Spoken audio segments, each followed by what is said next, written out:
আসসালামু আলাইকুম, বাদন ব্লগে আপনাকে স্বাগতম। আমি এখন একটি ম্যাপ খুলছি। এখানে একটা অনেক দর্শনীয় জায়গা দেখাবো, যেমন রাজধানী। প্রথমে আমরা তাইওয়ানের শহরের দিকে গেলাম। এখানে কি সুন্দর, অনেক সুন্দর একটা বিল্ডিং আপনি দেখতে পাচ্ছেন। আমাদের এই ম্যাপে কিন্তু আপনাদের সব কিছুই দেখায়। দেখছেন কত দোকান, এই সুন্দর শহর, এটা অনেক জোস লাগছে। বাংলাদেশে এরকম কোনো শহর নাই যে ওইখানে আছে।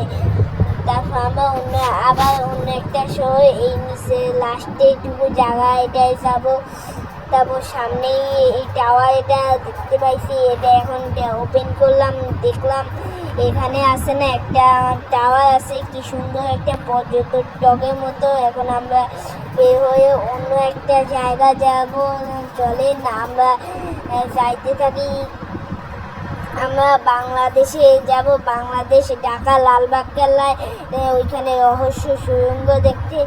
এখানে আমরা ঢাকার লালবাগ কেল্লা লেখা দিলাম, লালবাগ কেল্লা। এই যে লালবাগ কেল্লা আইসা গেছে। তারপর আমরা এটা ওপেন করলাম। এই যে কি সুন্দর লালবাগ কেল্লা, এটার মতো এত প্রাচীন কি সুন্দর কিছুই নেই। এখন আমরা ওইটা সুড়ঙ্গ খুঁজতেছি, কিন্তু একটা দুর্ঘটনা, এখানে কোনো সুড়ঙ্গ নেই। আমরা পরবর্তীতে উন্নত মানের একটা ম্যাপে আপনাদের সাথে দেখাবো। ওইখানে ইনশাল্লাহ আমরা সময় 2-3টি সুড়ঙ্গ দেখতে পারবো ইনশাল্লাহ। তারপর আমরা এখন আবার ওপেন করলাম। তারপর আবার এখন আমরা পরিবেবী মাদার সহ অন্যান্য কিছু দেখলাম, ফুল ফল, কি সুন্দর এই প্রাচীন প্রাসাদটি। তারপর এখন আমরা ওইটা আহসান মঞ্জিল লেখা সার্চ করবো। আহসান মঞ্জিল, এই যে আহসান মঞ্জিল আইসা গেছে, বুড়িগঙ্গা নদীর তীরে অবস্থিত আহসান মঞ্জিল। তারপর এখন আমরা আহসান মঞ্জিলের দিকে যাব। এই যে আহসান মঞ্জিল, এখন দেখলাম কি সুন্দর, লালবাগ কেল্লার থেকে প্রাচীন, একদম অনেক সুন্দর এই প্রাচীন আহসান মঞ্জিল। তারপর আমরা এখন অন্য একটা জায়গায় যাব, সুন্দরবন, যেটা বাংলাদেশের সব থেকে সুন্দরবন। এই যে আমরা এখন সুন্দরবন খুঁজতেছি, সুন্দর কুয়ালা দেখেন, সুন্দরবন লেখা সার্চ করলাম। তারপর এখানে সুন্দরবন আইসে, অনেক সুন্দর এই বনটা দেখছেন, এখানে কে খুব সুন্দর। তারপর এখন আমরা অন্য একটা জায়গায় যাব, আপনাদেরকে দেখাবো ভালো মতো। তারপর আমরা এখন গেলাম দিল্লি দিয়ে যাই, না হলে আগে কলকাতা। এই শহরটা একদম জোস, দেখতে কি সুন্দর একদম। এই শহরটার মতো আর কোনো শহর নেই। দেখছেন, এটি প্রাচীন একটি শহর বলা যেতে পারে। তারপর দেখি এখন কলকাতার দিকেই যাই, কলকাতায় ওপেন করলাম। তারপর এখন কলকাতা একদম অনেক সুন্দর। এই কলকাতা কাদের বাসা আছে আমাকে কমেন্টে জানাবেন অবশ্যই। আমিও কিন্তু কলকাতার ফ্যান, কলকাতায় আমি ঘুরতে চাই ইনশাল্লাহ।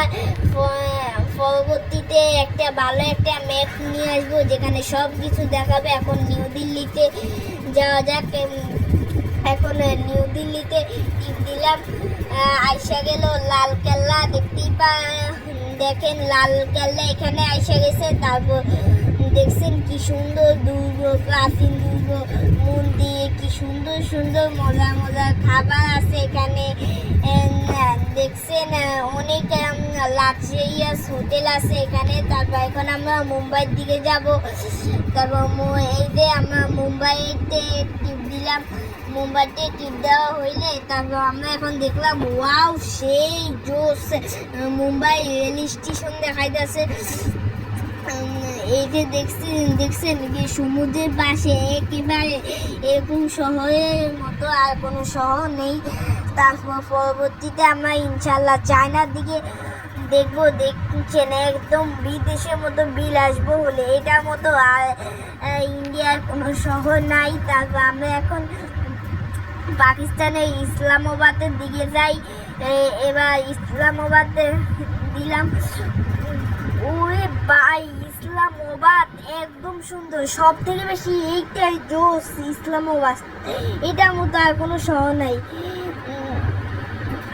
এত লম্বা লম্বা ব্রিজ দেখেন, এত কি একটা লম্বা রাস্তা, ব্রিজ।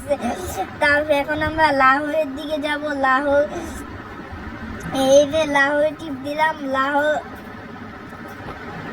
লাহোরের মসজিদ এগুলা অনেক সুন্দর দেখেন। তারপর আমি করাচি দেখাই। আচ্ছা, করাচি আপনাদের টিপ দিলাম। টিপ দিয়া দেখেন করাচি আমি ভালো মতো দেখাইতে পারতেছি না। এই যে উঠেন, কি সুন্দর করাচি, ইসলামাবাদ, এই দুইটাই অনেক সুন্দর, একদম মনে প্রাণ এসে যায় এটা দেখলে। এবার চায়নায় যাওয়া যাক। চায়নায় গেলাম আমরা, বেজিং টিপ দিলাম। এই যে বেজিং আসলো, বেজিংয়ের রাজধানী চায়না, একদম সুন্দর, প্রাচীন হিসাবে চীনের সেনাবাহিনী হিসাবে অনেক সুন্দর। এটা সব একটা ধনী শহর বলা যায় চীনের, কিন্তু সব থেকে ধনী শহর এটা না, অন্য একটা চীনের শহর আছে, এটা কিন্তু অনেক সুন্দর। কেউ কি চায় নাকি ভ্রমণ করতে ভালোবাসেন? দেখেন কি লাক্সারিয়াস হোটেলও আছে পাবেন আপনি এখানে। বুকিং করতে গেলে টাকা প্রয়োজন হয়। তারপর অন্য একটা শহর গেলাম, এই শহরটা অন্যতম এক শহর, কারখানা বলা যায়, এখানে কারখানা আছে। তারপর আমরা আবার ফ্রান্সের দিকে এখন যাব। এতে আমরা ফ্রান্স আপনাদের সাথে দেখাবো। ফ্রান্সে টিপ দিয়ে অনেক প্রাসাদ, মহল, এগুলোর মতো ফ্রান্সে আপনি কোথাও পাবেন না। তারপর এখন আমরা স্পেনে টিপ দিলাম। স্পেনেও কিন্তু ফ্রান্সের থেকে অত কিন্তু সুন্দর নয়, কিন্তু ফ্রান্স বেশি সুন্দর। তারপর আমরা জার্মানি দিলাম। জার্মানি একদম কি জোস লাগে, ফ্রান্স আর স্পেন থেকে। স্পেন এই দুইটা কিন্তু অনেক সুন্দর একদম। আশা করি এই পর্যন্ত। বাই।